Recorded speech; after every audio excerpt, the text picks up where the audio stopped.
I live my life a Texas mile at a time. Nothing else matters.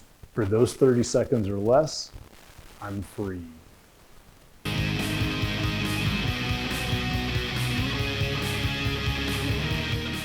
The heart is far from 100% yet, but I'm going to be optimistic and start modifying the bike for the next Texas mile. Before I start converting it to race plastics, which will eliminate front and rear lights and brake lights. That means it'll make it no longer street legal. And so before I do that, I'm gonna fine tune this shifter setup a little bit more. What mine's been doing is it'll shift fine in the lower gears, but when you get into like the 5th to 6th and you're hammering on it, so I'm talking about 8,000 RPM plus, it's failing to go in and it feels like it just does not want to go. The good news is I just took it for a ride and it does work. The clutch micro switch was the culprit. I just tightened this guy a little bit so that it has minimum play. And then the other thing, like I said, is I wasn't resting my 2 fingers on this one anymore. Unfortunately, the bike is up against a tree because as I got to the gas station, I tried to put the kickstand down and about lost it. This bolt fell out of the kickstand mount just as I pulled up to the gas pump, so at least I caught it. But I had to park it up against a tree so I can put the bolt back in and get it fixed. There, now we got the rear wheel off as well, sitting next to the front wheel, and these are both ready to take to the shop to get new tires put on. And here's the new Pilot Road 6 mounted to the rear wheel. So before I put the wheels back on with the new tires, I'm going to take this out and swap that for one of the Superlight sprockets to lighten that up. This one should be a 44 tooth.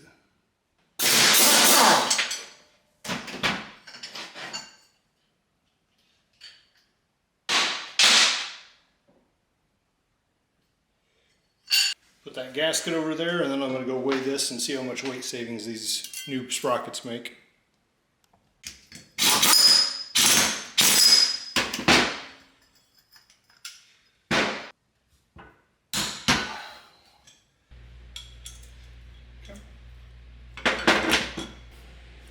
Now I've changed the sprocket on the sprocket carrier. Now that I'm kind of getting to the limits of the RCS 19, I'm upgrading to a Brembo CNC Racing 19x20 master cylinder. I swapped my Brembo lever that came with the master cylinder for my TWM low drag lever. I got my reservoir bracket adjusted properly so it's in a position where it's not hitting the fairing or the windscreen. The dashes come from BMW and they top out at 186 on the reading of it. That happened to me last time when I hit 193. So I'm going to take this out, send it up to Floyd, and he can adjust it so it goes up to 199. I still won't see over 200 on my speedometer if I get that fast, but at least it's not quite as annoying and gets me up to 199. So the first thing I have to do is get the shield off. Now the screen tilts up. Now that the shield has been removed, I'm going to lay that off to the side because that gets replaced by a new shield for the new fairings. Seems like this dash has like one keeper ring somewhere and then 2 pop-in pins. There we go, that one popped out. Oh, there's a keeper ring right. That's what that little slit is in there for. And there's the keeper ring I just got out. Now it comes loose. Now I just have 2 connectors I got to pull loose. And there's the gauge cluster, and I'll just throw this in a box and get that off to Floyd. Now to remove the front plastics and headlights. I noticed that the angle of this brake lever was not the same angle as what the clutch is. So I need to rotate that down a little bit. Don't know how I messed that up on the install, but whatever, I need to fix it. There we go. All right, that's all torqued back in place and readjusted so it's the right angle. Actually, the safety wire's already there. Did it last time I changed oil, so I don't actually have to worry about it. I can just put the plastics on. Next is to remove the tail section, including the subframe, and install the new Alpha shorter tail and carbon body for that. Once that's installed, the next step is to install the front plastics, upper and lower, as well as the new windscreen. There's the first one. There's axe and bones across the forehead. All right, decals are all on. One last thing to do. There's an additional 5, 10, 15, 20 horsepower per side of the bike, so should be fast now. Before I safety wire this rear axle nut, I'm going to check.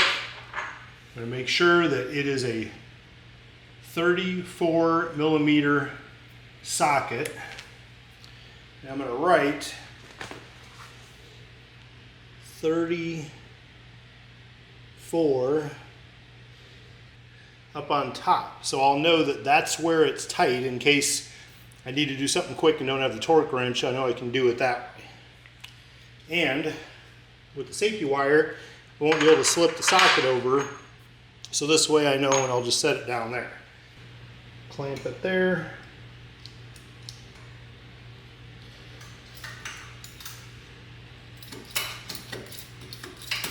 Bend it back around. There we go. That's done. One of the last things to do is to get the kill switch, ripcord, whatever you want to call it, set up. And what I've already done in past years was I drilled a hole through the kill switch. So when it, when you're running and you pull, let's say, it basically is the same as pushing it forward and killing the engine. So I need to run a wire through there and tie my lanyard on it. It's always kind of a pain of a job. Let's see how easy or difficult. Oh, look at that. First shot, man, that never happens.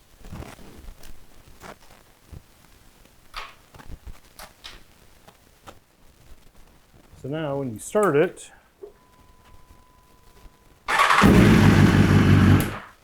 and there's the kill. So this little clip just goes onto the wrist zipper of the suit, and that's all there is to it. The next thing I have to do is tighten the straps. Because of the type of event this is, it's a little bit different in terms of how you set up your suspension. So there's two main things that you're trying to look for. One of them is you don't want the front end to come up and wheelie, because that hurts your ability to take off. And if you're wheeling and fighting that, heaven forbid the electronics kick in and start pogoing your front end, it's going to totally screw up your launch. So you don't want that.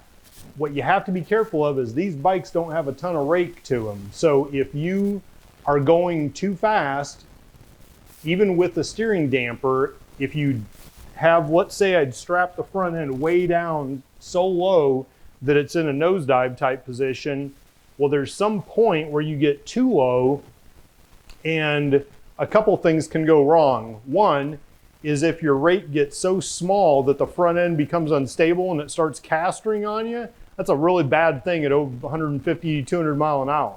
So you don't want that to happen. The other thing is you want just a little bit of compliance, because you want to keep that front tire in contact with the ground. That's why I keep it about where my rider sag level is, because normally riding, it still has the compliance as it hits bumps, and I want to stay in contact with the pavement.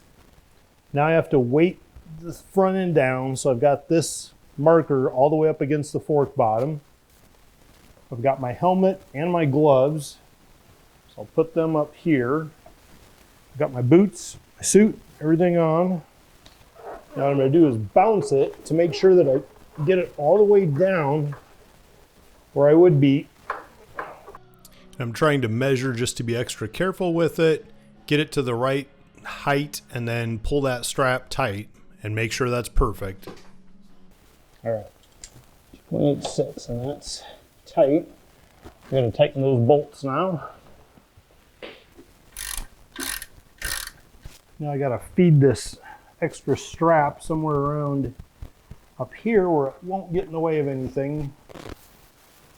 All right, the only thing left is to air up the front and rear tires. I put an extra 5 to 10 roughly in each of them for the Texas Mile event, because it's a full mile. On a track you want a little bit lower maybe, and on a drag strip like a quarter mile you might want lower so that the tire has a broader contact patch. But for what we're doing at the Texas Mile, you want higher pressure so that it minimizes friction and all that stuff and just goes like hell. But that's all the mechanical stuff.